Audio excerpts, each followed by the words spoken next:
Here in New Zealand and across in Australia with our primary export bases, we're relatively well positioned to take advantage of the growth in Asia, which is going to continue relatively strongly.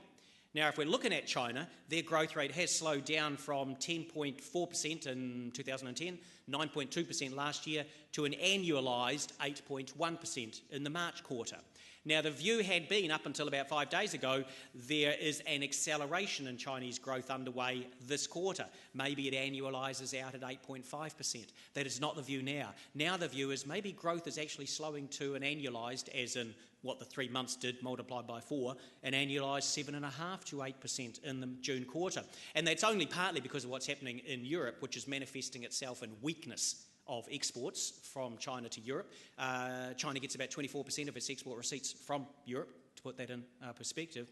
It's also that monthly economic indicators for China came out weaker than expected last week, be it industrial production, investment in fixed assets, the exports, even retail spending.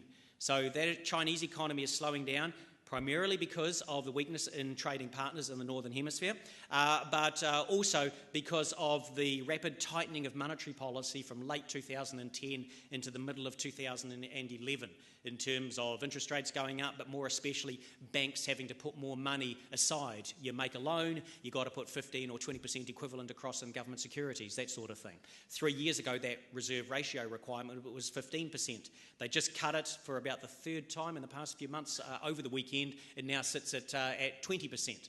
But key thing about China there is that there is an oversupply of property. Property prices have now fallen about 2.5% or so, all up on average, for about the past 8 months. And the desire of the government explicitly is that these property prices fall further. And the desire of the government is that the rate of growth in China slow down. We in the West, when the Chinese Premier about 3 months ago said the growth target for this year is 7.5%, we sort of went, oh, that's quite a slowdown. That's a bad thing from the 9.2% last year. We interpreted that with our Western frame of thinking of this is what they're going to stretch to achieve, only 7.5%. We're completely wrong. This is what they're trying to slow down to, because the problem for China is their own version of what Greece is doing. Their society is pulling itself apart, not because their incomes are getting crunched, down 20% on 5 years ago, that sort of thing, but because there is no way equal distribution of the benefits of the strong growth of the past 30, 20, 10, 5 years in China. And there's a measure of the way in which the income disparity is quite massive in China, and it's called the Gini coefficient, G-I-N-I. And at a reading of one person owns everything in the economy, owns all the income. At a reading of 0, everybody gets exactly the same amount in the economy. The OECD average is about 0.32. We're at about 0.325, 0.33, that sort of level. China is maybe around about 0.48. Possibly the greatest disparity of income of any country on the planet. And China is looking to undertake its own version of a David Longy-like cup of tea, slowing down. You see, and they want to slow down the fiscal austerity in Europe. They want to slow down their pace of economic growth to put in place policies which will better redistribute the gains of China's strong economic growth. They want, in particular, people to have their incomes rising. They want strong wages growth, 15, 20% per annum, etc. And they want people to explicitly save less, go out and do more spending. Well, if you want people to do that, you have to take away some of the factors, the reasons that they have been saving so much for however many millennia.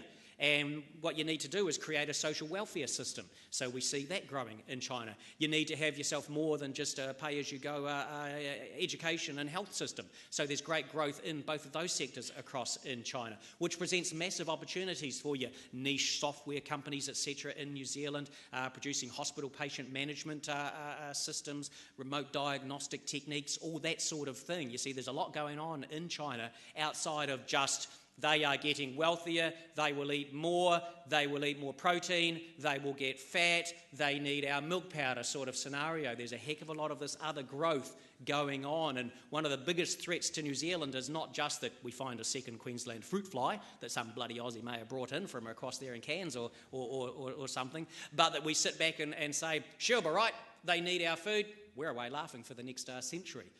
They would like our food most definitely, but the big gains for us, quite frankly, are if we could do something like this, is the exercise we should all do. Go to Matamata, Stand in the street there, have a look around and strip out all the school kids and strip out all the old folks, and then have a look at all the people that are left there and ask yourself, how many of these people are milking cows? Not many. You're looking at all these people whose livelihoods are supported by the dairy sector because they are involved in animal husbandry and other veterinary stuff, because they know good pasture management techniques, because they service the equipment in the milk processing factories. We are experts at that sort of food technology and growing of the food area. And the farmers, they just happen to tend to the cows there than the sheep, whatever, that are eating the grass. So there's a lot more growth opportunity for ourselves and our subsidiary supporting sectors in New Zealand than just myopically, let's make as many damn dairy farms as we can, make as much milk as we can, and we're away laughing. The more we do of that, the more we will suppress our income versus other countries around the world, etc. So anyway, I thought I'd throw that one. That's not me disparaging cows. Love the cow. Love the grass, okay, that sort of thing. But every dollar that we invest in another dairy farm actually retards the potential rate of growth in the New Zealand economy. It should go into turning most of the milk we've already got into infant formula to sell across in China, for instance. Anyway, where are we going? So China, anyway, the outlook is a bit of a slowdown, but A, the government wants it to slow down for societal cohesion reasons, and B, they have a lot of a buffer in there. If that shit really starts to hit the fan over in Europe, etc., I've sort of already mentioned those numbers on the reserve ratios for banks. They were 15% 3 years ago, 20% now. That in itself is quite a buffer. These interest rates they can cut, and government debt levels are low. They can stimulate fiscal policy, and it's pretty unlikely China will have a big hard landing in a year of only the fourth leadership change since the Civil War ended in 1949. Growth will still be reasonable. The opportunities are going to be there for us. And then if we look across at, say, another trading partner there, America, there was a disappointing jobs number of a couple of weeks ago, but a lot of the other monthly indicators are okay. So whereas we're talking about China, 7.5%, 8%, Europe probably shrinking all up this year and maybe 0.5 to 1% growth if we're lucky next year. For the US, we're talking 2%, hopefully 2.5%, maybe at a pinch they could make 3% if everything goes well, sort of a mediocre but positive outlook for the US economy. And then our biggest trading partner, Australia, they take about 23% of everything we export and supply, about 40% of our tourists, etc. Well, if things were really roaring along and going gangbusters in Australia, the Reserve Bank of Australia would not have had to cut interest rates by 0.5% just a couple of weeks ago.